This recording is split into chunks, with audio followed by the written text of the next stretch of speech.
2, 4, 6, 8. Who do we appreciate? Coach, that's who we appreciate. I'm 2 commas, and you are watching the next episode on the Year of the Wager channel. Thanks for tuning in. We're representing the 8-16 mixed game, which is hosted by Coach. He has been doing it for more than a decade in Las Vegas. He currently hosts at the Resorts World, and that's where we're gonna dive in today. He plays all types of games like Deuce to 7, Dramaha 49, Super Stud, 8 or better, Badugi High Low. So a lot of crazy games. We're gonna get into the action today and see how I did. If you liked the video, please do me a favor.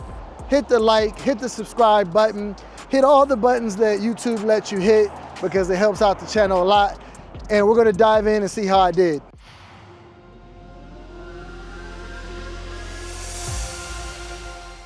So as I mentioned, this game is taking place at Resorts World, where a lot of mixed games tend to happen. It's also where I'm staying, and makes it a lot easier to just come down from my room and hop into a game.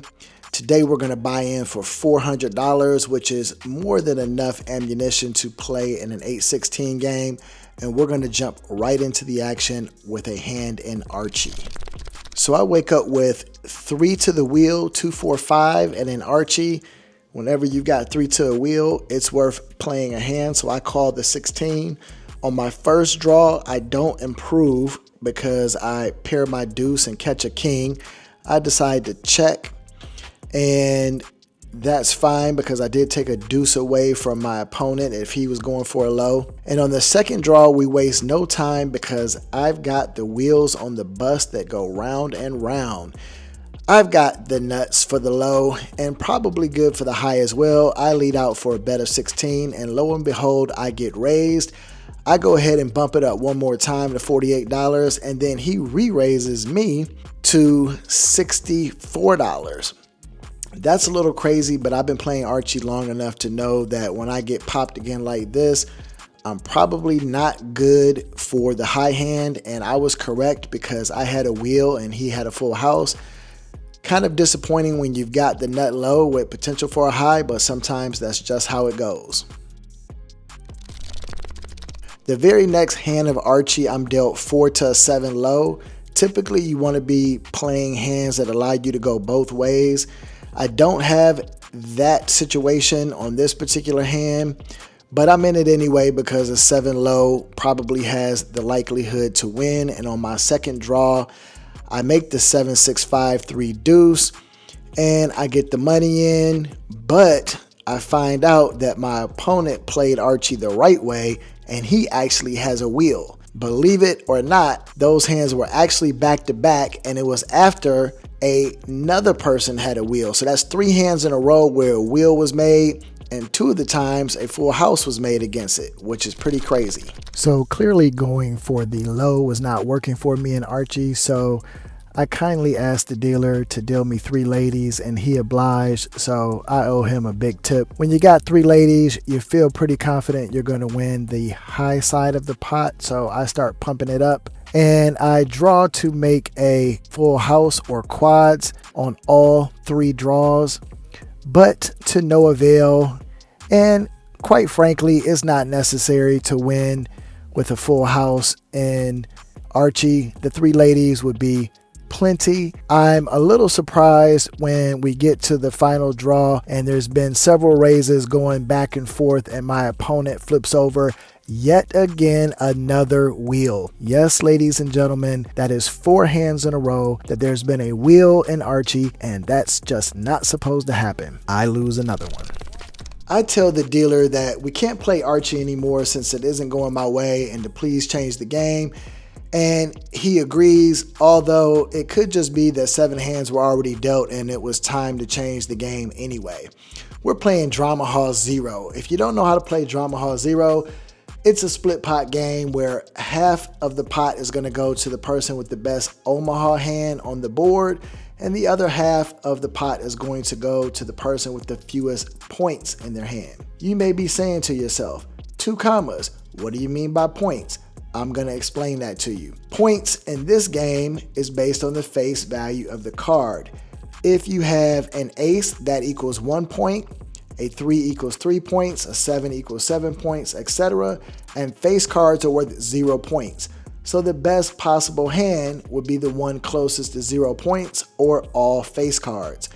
I start off with a great first hand where I've got 3 face cards, an ace and a 7, which means I have 8 points. When the board comes 4 jack 3, that means I have a pair of jacks and 8 points in my hand. That's worth a raise in every situation. I do draw 1 card, throwing away the 7, and wouldn't you know, I pull in the king, which means I actually have 1 point in my hand with a pair of aces and jacks on the board by the time the river comes, and that means I'm bringing it all home, baby. The next variant of Dramaha is Drawmaha Dugi. That means that you need the best Omaha hand on the board and the best high Badugi hand in the 5 cards you're holding. I know it can be confusing. Don't blame me though, blame the degenerate gamblers that came up with this game. Don't hate the player, hate the game. In either situation, I start off with a Badugi with a deuce of hearts, deuce of clubs, 4 of diamonds, and 8 of spades, and I nail a gut shot draw on the board with ace 3-3. I decide to throw away the 8 of spades and king of spades, which is probably a mistake because I should have kept my Badugi, although the deuce of hearts and deuce of clubs is probably not going to be good enough to take down the Badugi side of the pot. But sometimes you make mistakes when you're playing this many confusing games, but it works out in my favor because I actually pull in the 4 of spades and 3 of hearts, giving me trip 3s on the board and a 2-pair Badugi with deuce deuce 4-4. That's a pretty strong hand, and when the chips get in the middle, raises and all, it turns out that it's actually the best for both sides of the pot, and I take down all of the money once again. This next hand of Dramaha Dugi is an example of why you can't start with bad cards. So I am dealt a 3-card Badugi with 3, 3, 5, 6, 9, and that's really not good enough to be in this particular game. For some reason, I decided to play anyway, probably because the limits are so small, I don't feel the pain, but that's not an excuse. When the 4, 8, and ace come on the flop, I have a gut shot to a wheel, and that's still not an excuse to be in this hand. But I'm in it anyway. And when the draw comes, I decide to toss the 5 of spades and the 6 of hearts. And that's when you get in trouble because I make the deuce of diamonds and the 6 of clubs, which does give me a pair of 3s high Badugi. Not that great of a high Badugi, but I also have a flush with a 9 flush compared with the board. The river doesn't matter, and I don't remember what it is, because after all the raises and bets get in, my flush was not big enough. Someone had a bigger flush than me, and my Badugi wasn't high enough. Someone had a higher Badugi than me. That's how you get in trouble. So on the next hand, we switched the game to Big O in limit form, and I didn't get the camera out in time to catch the beginning of the hand, but I did want to include it because there was a lot of raises and re-raises going on with 3 players in the pot.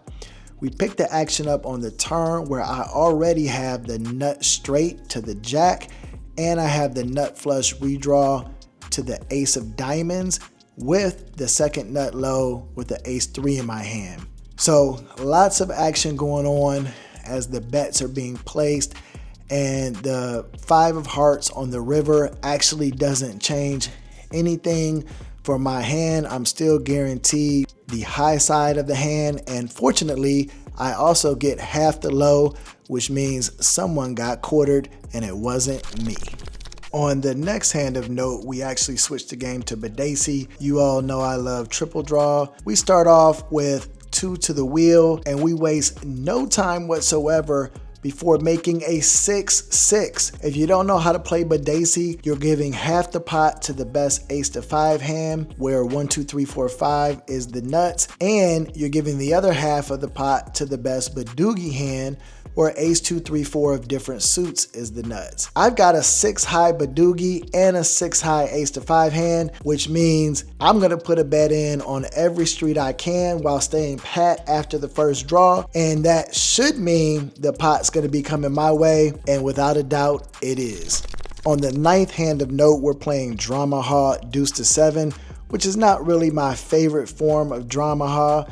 I start off with 4, 5, 8, 10 jack, and you need to have the best deuce to 7 hand in your hand while also getting the best Omaha hand on the board. The board comes king 8 deuce.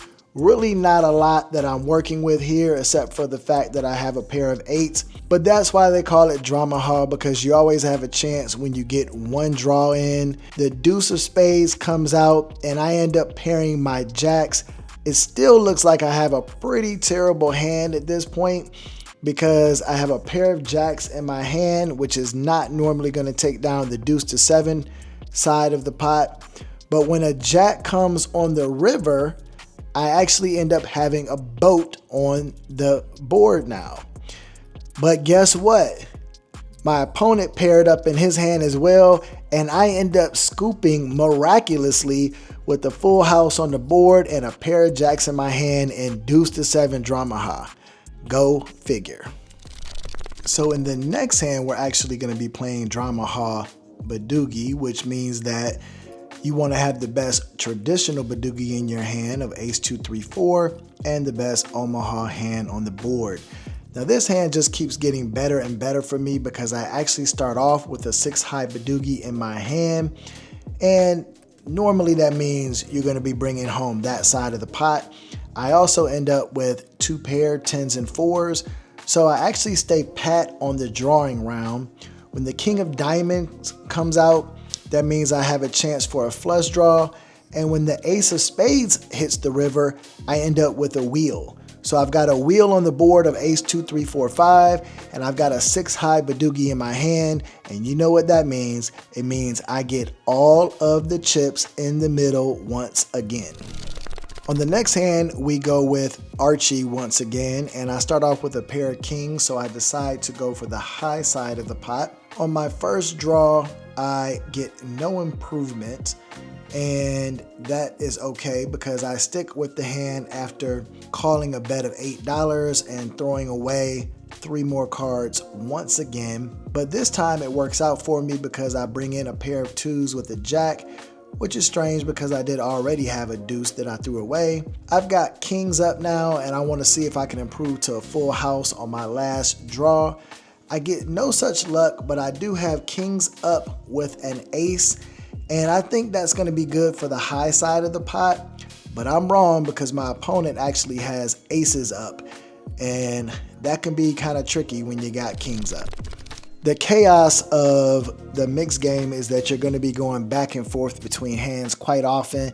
And in our next hand, we're back to Dramaha Zero. I start off with 11 points in my hand with a 9 and a deuce and all face cards. And when the board brings another queen, I've now got a set of queens. I decide to toss my 9 on the draw, which works out well for me because I bring in a 6. Meaning I now have 8 points in my hand. And when the river brings another 5, I've got a full house on the board. If you were me, you'd be betting this hand as well because this is what we call an almost lock. And full house on the board, 8 points in your hand does get you the entire pot as it turns out. In the next hand, we're going to be playing Badugi High-Low. Now, I'll be the first to admit that I don't actually like this game, and I actually don't think it makes any sense because in Badugi High, pairs are good, but in Badugi High-Low, pairs are bad. Doesn't quite make any sense, but I don't get to pick the games. I just have to play them, and let's see how I do on the first hand. I start off with a 3 of hearts, 3 of clubs, an 8 of spades, and a queen of clubs. So I decide to toss one card and see if I can make a Badugi that can scoop both the high and the low side of the pot. The object in this game is to actually get cards that are in the middle, because Badugi low plays normal, but Badugi high, you actually want to have high cards in your hand. So if you're in the middle, you've got a good chance. On the second draw, I get a little closer to the action, and I toss the queen of clubs, and I actually make the Badugi that is dead in the center 5 through 8, which is a monster hand in this game, and it allows me to scoop. We're still at Badugi High Low in the 14th hand of note, and when in doubt, you just aim for a Badugi, and on the very first draw, I actually make a very good low Badugi with a ace 2 4 6. So I continue to fire out as my opponent draws, and this is not a good hand for scooping, because in Badugi High Low, many people make Badugis unlike Badugi Low. And this is good for half the pot though, as no one is going to beat my 6 low Badugi. But half the pot is not what we're looking for, so we try to go for another scoop and another hand of Badugi High Low. I start off with a 6-9 Queen King, draw 1, and make a 7-9 Queen King. Still not good enough for the Badugi, so on the second draw, I pull in the 8 of diamonds, which actually does give me a Badugi. It's probably only going to be good for the high half of the pot though, seeing as how I am king to 8. But when I turn it over, I find out that my opponent actually has a worse hand, king to 6, which allows me to scoop both sides of the pot, because my king queen 9 is lower than her king queen 10 for the low side of the Badugi, but my 8 of diamonds is higher than her 6 of hearts for the high side of the Badugi, and I end up scooping. Let's get away from this Badugi high-low action and actually go back to some good old-fashioned Badeucey. If you're not familiar with Badeucey, it is another split pot game where you want the best Badugi, where the best Badugi is actually going to be 2, 3, 4, 5 in this game, since we're playing deuce to 7 for the high side of the pot. I start off with a okay hand. I've got a deuce, and that's important, and on my first draw I get another deuce, so I know that I'm probably gonna have an excellent chance of winning the deuce to 7 side of the hand. On my second draw, I bring in 2, 4, 5, 8 king for some potential. I call the bet, and on the third draw I make an 8, 6, 5 for deuce, which is a great hand, and deuce to 7. I don't think I'm going to win the Badugi side since I actually don't have a Badugi, but my 3 card is actually good enough to take it down with the 2, 5, 6. On the second to last hand of the night, we're playing good old-fashioned Badugi, one of my favorites, and I start off with a monster with 2, 4, 5 of different suits. All I need is the heart, so I raise to $24. I pull in another 4, which is not going to get it done, but since it is a wheel card that I know people are going to want, I stay in the action. I draw one more card and pull in another 5, which is another card I know people are going to want. I think my 2, 4, 5 will get the job done even if I don't approve to a Badugi, which is why it's important to start with low cards. So when I make the king of diamonds, which doesn't give me the Badugi, I continue to fire off with a bet of $16. I actually get called, and my opponent has a 3 card 6, which is not going to beat my 3 card 5, and that's how you play Badugi. On the last hand of this session, I start off with an ace of spades, deuce of spades, 6 of diamond, queen of clubs for Badugi. Whenever you've got an ace in your hand and a 6 in this case, that's not a bad starting hand. So I go ahead and toss 2 cards, and I end up bringing in the ace of spades, deuce of clubs, 6 of diamonds, jack of diamonds. We've gotten a little bit better with the ace deuce. On the second draw, we fire one more time and bring in ace of spades, deuce of clubs, 6 of diamond, 3 of spades. We need one more draw to get the job done. And on the third draw, we actually make the Badugi 6 high, ace 2 4 6, which is a monster, and I'm able to take down another Badugi pot. Although I did show a lot of hands that I won in this session, when you're playing limit sometimes the hands just aren't that interesting if they don't get to showdown, so I didn't include a lot of the hands where I donated chips to the pot. So we only ended up profiting about a little over $40 in this session, and we got to do better next time.